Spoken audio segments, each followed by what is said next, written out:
Himalayan sea salt has become popular. Pink salt. I've got some Himalayan pink salt. Pink Himalayan salt. आज की date में pink Himalayan salt को इतना ज्यादा glorify कर दिया गया है। क्या ये सही में इतना अच्छा है या कंपनीज की एक मार्केटिंग स्ट्रेटेजी है? कंपनीज चूरन बेच रही हैं और हम उसे खुशी खुशी खा रहे हैं। So let's talk about the actual truth of pink Himalayan salt. पहले थोड़ा हिमालयन सॉल्ट की हिस्ट्री के बारे में जान लेते हैं। जो पिंक हिमालयन सॉल्ट होता है वो एक्चुअली में हिमालय से आता ही नहीं है। ये आता है पाकिस्तान की खेवार सॉल्ट माइन से, जो कि पाकिस्तान के पंजाब प्रोविंस में लोकेटेड है। इंडिया में इनफैक्ट पिंक हिमालयन सॉल्ट की कोई मेजर नेचुरल रिसोर्स है ही नहीं। गौर करिएगा, यहाँ पे हम सेंधा नमक जो नवरात्रि में व्रत समय यूज होता है उसकी बात नहीं कर रहे।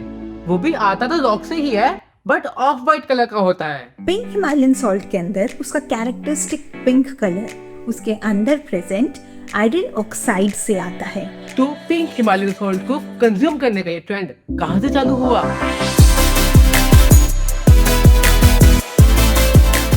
तो होता कुछ यूं है कि अर्ली 2010 में एक ग्लोबल हेल्थ बूम आता है। अब लोगों को सिर्फ हेल्दी और न्यूट्रिशियस प्रोडक्ट चाहिए। लोग अपनी हेल्थ पे फोकस करना स्टार्ट कर देते हैं। All they want is unprocessed, healthy, natural, organic and chemical free products. And pink Himalayan salt was perfect fit for hair. Companies ने इसकी मार्केटिंग चालू करी और इसे एक लग्जूरियस एंड एस्थेटिक प्रोडक्ट बनाया। वेस्टर्न सेलिब्रिटी शेफ्स से इनके एड्स करवाए और फिर होती है एंट्री इंस्टाग्राम की। That blows up the marketing strategy of pink Himalayan salt. Market में अब एक रोज गोल्ड कलर का ट्रेंड आता है and colour of Himalayan salt काफी हद तक इसे मैच करता है। Now people find Himalayan salt more appealing, aesthetic and luxurious. Companies ने फॉल्स क्लेम करने चालू किए about it's health benefits and pink Himalayan salt was fully hyped up. Now, it was not just a food, but a decor product in the shelf of your kitchen. But in सबके बीच हम अपना main motive तो भूल ही गए, which was iodine. Early 1950s में बहुत सारी researches हुई जिसमें पाया गया that iodine deficiency leads to a disease named goiter. हमारी बॉडी में थायराइड ग्लैंड होता है। ये हमारे नेक रीजन में प्रेजेंट होता है। अब थायराइड ग्लैंड का मेन काम होता है थायराइड हार्मोन बनाना, T3 और T4 बनाना। जब भी हम आयोडीन रिच फूड लेते हैं, ये आयोडीन हमारे ब्लड में एब्जॉर्ब होता है और इसी ब्लड से हमारा थायराइड ग्लैंड आयोडीन को एक्सट्रैक्ट करता है और थायराइड हार्मोन बनाता है। जब ब्लड में आयोडीन की मात्रा कम हो जाती है तो थायराइड ग्लैंड अपना साइज इंक्रीज करता है ताकि उसमें से बहुत ज्यादा ब्लड फ्लो करे और वो जितना हो सके उतना आयोडीन ब्लड से एब्जॉर्ब कर पाए। और इसी को, बढ़ी हुई साइज को, हम कहते हैं गोइटर। आयोडीन की कमी उन लोगों में मिलती है जो या तो सी फूड कंज्यूम नहीं करते या जिनके सॉइल में ही आयोडीन कम रहता है, जिसकी वजह से उनके वेजिटेबल्स में आयोडीन कम आता है। तो बस फिर क्या था, WHO और यूनिसेफ साथ आए और उन्होंने लॉन्च किया यूनिवर्सल सॉल्ट आयोडाइजेशन प्रोग्राम।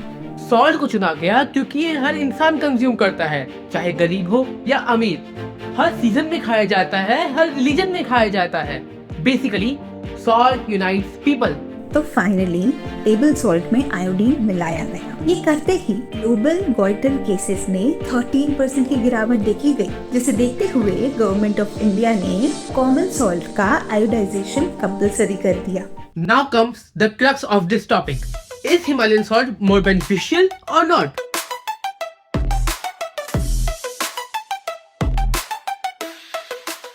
तो पिंक हिमालयन सॉल्ट में कुछ मिनरल्स नेचुरली प्रेजेंट होते हैं, जैसे कि iron, potassium, magnesium and calcium. But इसकी क्वांटिटी बहुत कम होती है, बहुत माइन्यूट होती है।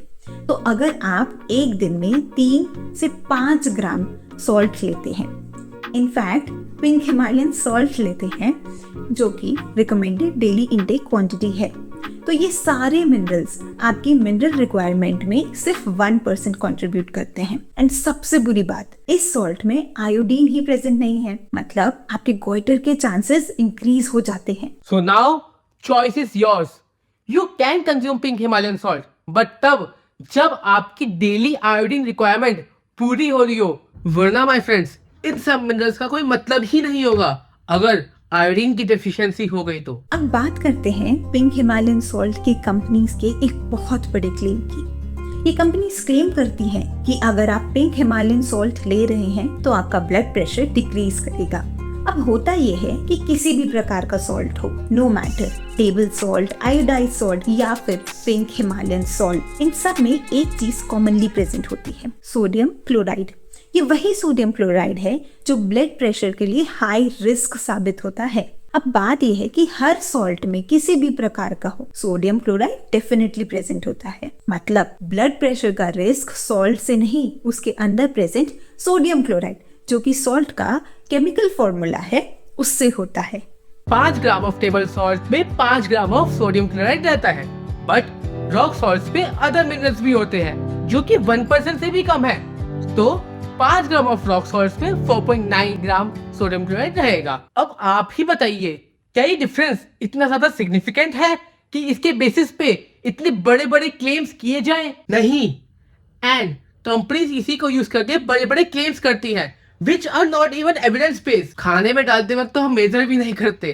अब आप सोच रहे होंगे कि इंडियन गवर्नमेंट ने आयोडाइजेशन ऑफ सॉल्ट को तो मैंडेटरी कर दिया था, तो ये पिंक हिमालयन सॉल्ट कैसे बच गया? तो यहाँ पे आता है कंपनीज का दिमाग। कंपनीज ने यहाँ पे एक बहुत बड़ा लूप होल डिटेक्ट करा और उसे यूज करा। गवर्नमेंट ऑफ इंडिया ने मैंडेटरी करा है आयोडाइजेशन ऑफ कॉमन सॉल्ट या फिर डेली कंज्यूमेबल सॉल्ट का। And companies find a strategy here. They sell this salt as government product या product for presentation and not as daily consumable salt, and they save themselves from this rule. Pink Himalayan salt में कभी कभी कुछ amount में iodine भी मिलता है, but इसकी क्वांटिटी बहुत ज्यादा कम है जो कि हमारी बॉडी के रिक्वायर्ड लेवल को अचीव नहीं कर पाती है। हाँ, कुछ कंपनीज ऐसी भी हैं जो पिंक हिमालयन सॉल्ट को आयोडाइज भी करती हैं, जैसे कि टाटा पिंक सॉल्ट।